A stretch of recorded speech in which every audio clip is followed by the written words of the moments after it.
Assalamualaikum warahmatullahi wabarakatuh.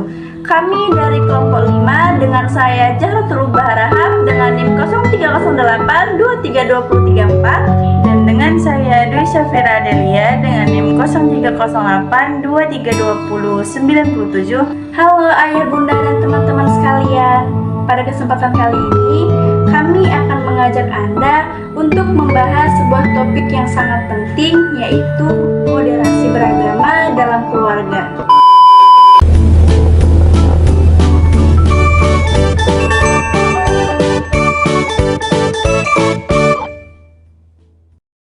Assalamualaikum ayah dan bunda. Tahukah kita bahwa di pundak kita lah terletak tanggung jawab besar untuk membentuk generasi penerus yang tidak hanya cerdas, tapi juga bijaksana dalam beragama.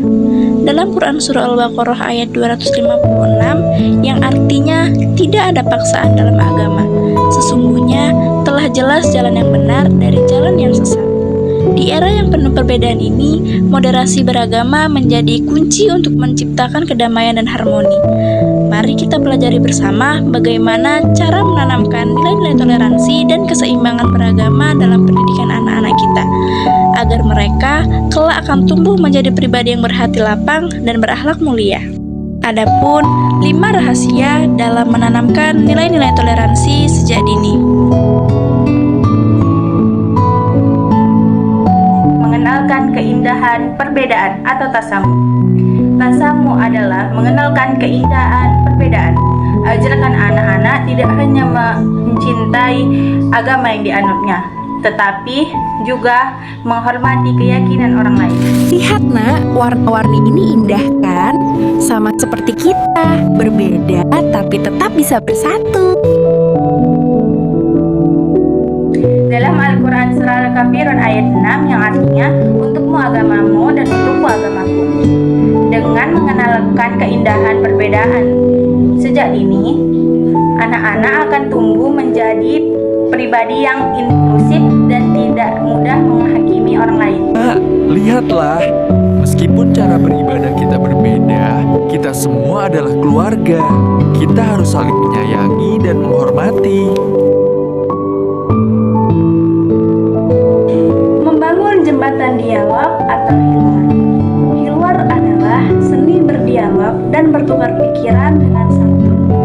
Dorong anak-anak untuk bertanya, berpendapat, dan berdiskusi tentang berbagai hal yang terkait agama tanpa rasa takut dan khawatir. Ayah, kenapa ada orang yang beda agama? Karena setiap orang punya cara sendiri untuk memahami Tuhan.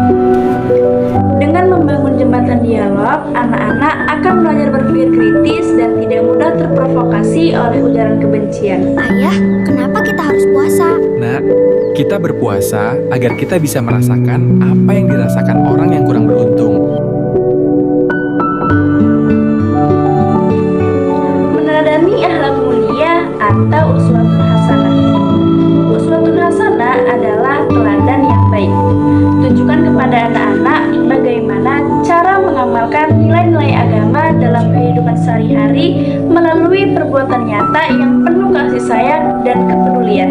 Bu, kenapa kita harus menolong? Karena agama mengajarkan tolong-menolong.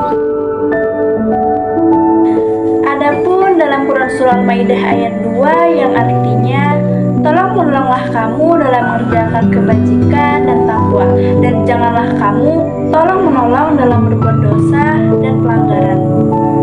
Dengan meneladani akhlak mulia, anak-anak akan belajar bahwa agama adalah tentang cinta dan pelayanan, bukan tentang kekerasan dan kebencian.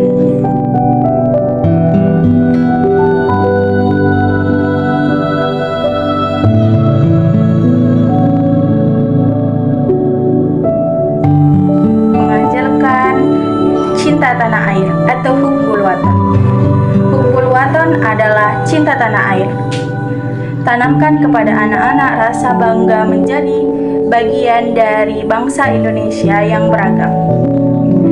Dan ajarkan kepada anak-anak untuk berkontribusi positif untuk kemajuan bangsa. Indonesia adalah negara yang hebat.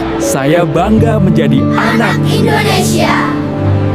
Dengan menanamkan cinta tanah air, anak-anak akan tumbuh menjadi generasi yang nasionalis dan tidak mudah terpecah belah oleh isu-isu sara.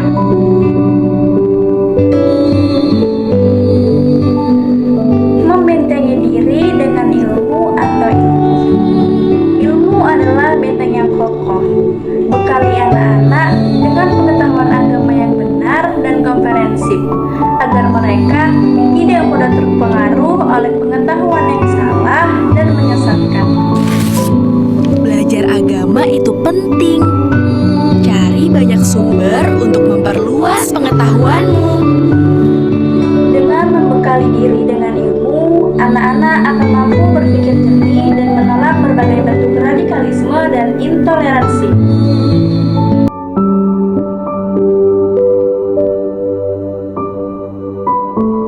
Mari jadikan rumah kita sebagai sekolah pertama bagi anak-anak untuk tempat belajar tentang cinta, persatuan, dan keindahan perbedaan. Terima kasih kepada ayah dan bunda dan teman-teman sekalian yang sudah menonton video kami dan sudah mendengarkan penjelasan dari apa yang sudah kami sampaikan. Semoga video penjelasan yang kami sampaikan dapat bermanfaat bagi ayah, bunda, dan teman-teman sekalian. Kami tutup dengan wabillahi taufiq wal hidayah. Wassalamualaikum warahmatullahi wabarakatuh.